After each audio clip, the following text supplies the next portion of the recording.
Alhamdulillah Rabbil Alameen. Praise to Allah, and we're now with our special guest today.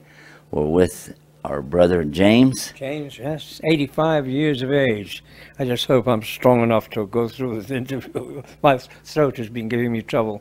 Well, I was told that brother just told me that's the gift of hajj, is this special voice we get afterwards when we can't. I believe so. Well, I'm not alone in this, actually. Most of our companions in the party are in the same condition. So we're here. Tell us where we are. Where are we located? Well, we're located in Jeddah, in a rather nice hotel here. Not very far from Mecca.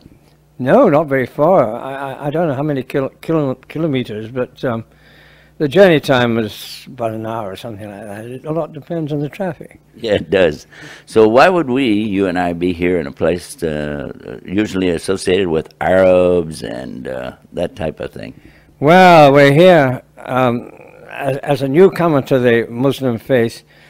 I'm bound to come here, if Allah wills, during my lifetime, at least once.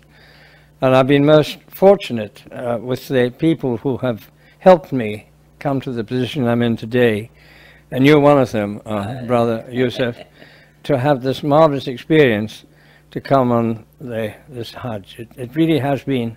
It's not been easy for me because I'm not as young as I used to be, and I'm not really, to be quite honest, used to a lot of crowds of people, but it's been worth it, and I've struggled on, and I think I've completed everything as it should have been done, inshallah. That and more. I've been with you right along, and I'm sure that you've done that and more, inshallah. And now we would like to ask you a question. Through your life, now you're 85 years old, mashallah, and many people never attain that age. But in your experience, could you give us a little background, some of the places you've been, things you've done? Well, I was born in Scotland a long time ago. I have a middle-class family. My father was a doctor, but they were overseas in Nigeria, and he was overseas, and I didn't really see much of him, so I grew up with Scottish Presbyterian Christian relatives, and they gave me the background of believing in God and worshipping Him. And then complications came on in that scheme later on. I went to a Roman Catholic school, and I was confused and never really adjusted too well to what was then a sort of new religion to me. True, but then I thought to myself, look, you're getting on in age now. Now, you've always believed in God, but you haven't been praying to Him or worshipping Him for years.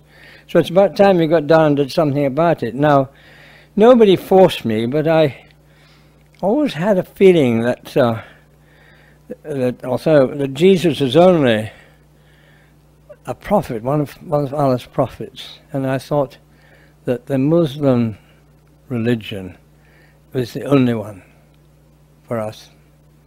So I decided. So you already had this embedded in the background of it somewhere. It must have been. It wasn't something that popped up after seeing the rather, what I consider to be appalling way the country had gone downhill with so much promiscuity and greed, gluttony and what have you, all the evils that the Holy Quran tells us we should avoid and fight.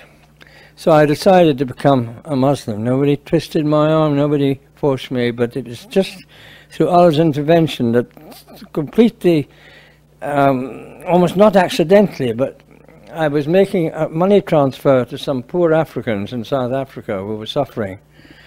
I'm not a rich person, but through a money exchange shop, an internet cafe, which was run by a Somali chap. Now, I'd been to Somaliland, and my brother had been a doctor in Somaliland at one time, so they weren't completely strangers to me. So I realized that this fellow was quite a religious Muslim, religious Somali, rather, I should say. And he introduced me to the Islamic Center in Parsons Green. And I went down to see them one day, and there and then I was accepted. I made the Ashhadu. The Shahada. Shahada. Excuse me, I'm really... That's all right. Go ahead. And I went, and then on the 10th of June, 2008, and it's been the best thing I've done. In your whole life. Now you're talking about through your whole life. What does this stand out as the most? I think it must be. Yes, it is.